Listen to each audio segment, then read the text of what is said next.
Welcome to the WHHI News. I'm Allie McNair. Here's a look at your headlines. The issue of straightening out the Bluffton Parkway so it connects to itself on Buckwalter Road has come up once again. Beaufort County officials say Phase 5B, which would connect the two sections of the Parkway, is important as a secondary evacuation route for southern Beaufort County because it would allow residents to get all the way from Bluffton to I-95 while avoiding Highway 278. Now, the County Council will discuss what to do with the Parkway at its meeting next Monday. The Low Country Council of Governments says the realignment could cost $50 million. Meanwhile, neighborhoods impacted by the project have noisily opposed the plan in the past, and this time there are over 1,400 signatures on a petition opposing it. Well, the matriarch of the Murdaugh family has passed away at home under hospice care. Libby Murdaugh taught school for 31 years and also served on the Hampton County School Board. She was married to Randolph Murdaugh for 60 years before he passed, just days after their son Alec killed his son Paul and wife Maggie. And you might also remember testimony in the Alec Murdaugh trial that he visited his ailing mother the night of those murders. Well, the Hilton Head and Savannah airports are among 74 airports in 32 states nationwide that are going to get a slice of the infrastructure bill money being doled out by the Federal Transportation Department.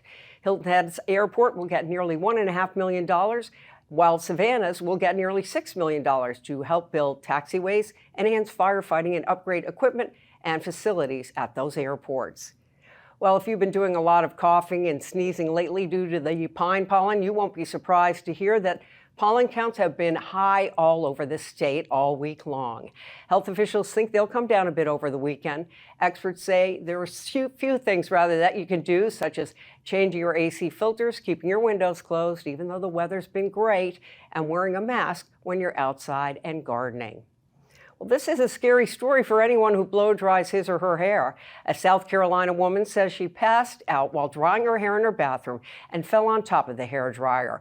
When she came to after about 20 minutes, she discovered that her hair dryer had scorched her hand. Mary Wilson of James Island says she had third-degree burns on her hand down to the bone, and due to nerve damage, her hand and wrist had to be amputated. Wilson says she thinks a shock from the hair dryer may have caused her to pass out. Well, ready for an Easter egg hunt? Hardeeville's Parks and Recreation Department is going to hold its hunt more than a week before Easter this Saturday morning at 11, hiding over 8,000 eggs behind City Hall. The Eggstravaganza will also have prizes ranging from candy to tickets that can be exchanged for special gift baskets. Now, organizers are also hoping to have an adult egg hunt with glow-in-the-dark eggs Friday night if the weather cooperates. If you'd like more information on these stories and more, visit the news sources on your screen and be sure to check us out on Facebook, X, and Instagram. And if you have a story idea, email us at news@WHHI-TV.com. Here he is with sports, Justin Jarrett. Hey, it's time for Last Night in the Loco on WHHI, powered by LocoSports.com. It was rematch night on the Diamonds, and it was revenge night for the Hilton Head Christian Academy baseball team. After losing at home to rival Hilton Head Prep on Monday, the Eagles returned the favor Wednesday in Sea Pines, as Hayden Brooks limited the Dolphins to 2 hits over 6 innings, and Slaide Burd, Colella, Keene Reese, and Alex Epstein each had 2 hits and knocked in runs in an 11-2 win to hand Prep its first loss and even the series. Rubber match April 10th at HHCA. They only played 2 in Region 7 4A, and the May River Sharks made it a sweep of Hilton Head High, rallying for 5 runs with 2 outs in the 6th to steal a 6-3 win at the Nest.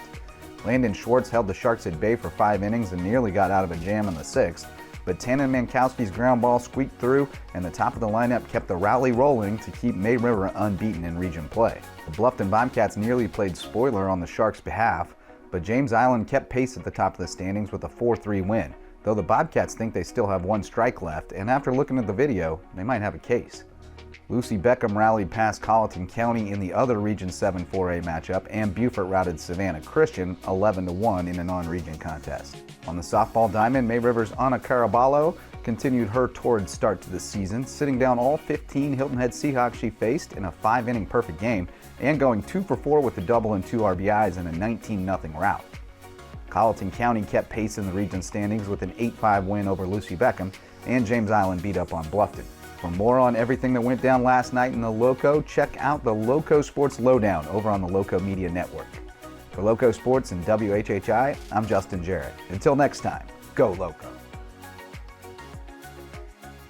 As always, thanks, Justin. Here she is, Marie Soden, with our weather. Thanks, Allie. Yep, so taking a look ahead, we are going to see showers throughout the next couple of days, but it should be clearing up in time for next week. Also starting next week, we are going to see a slight dip in temperatures. So taking a look at Friday, it's going to be scattered showers throughout the day. Hilton Head's going to have a high 69, a low 60. Bluffton's going to have a high 70, a low 58. And Beaufort's going to have a high 70 and a low 58. The sunrise for Friday is going to be at 7:23 and sunset's going to be at 7:36. Taking a look at the beach tides, high tide's going to be at 8:23 a.m. and low tide's going to be at 3:29 p.m. Taking a look into the weekend, a little bit into next week. Saturday, we'll see scattered showers throughout the day and possibly going into the evening. Highs in the 70s, lows in the 50s. Then comes Sunday, where it's going to be breezy in the morning. Otherwise, it'll just be sunny throughout the day. Highs will be in the 60s, lows in the 40s. And then come Monday, it's going to be partly cloudy with highs in the 60s and lows in the 50s. That's it for today. Let's head back to the desk.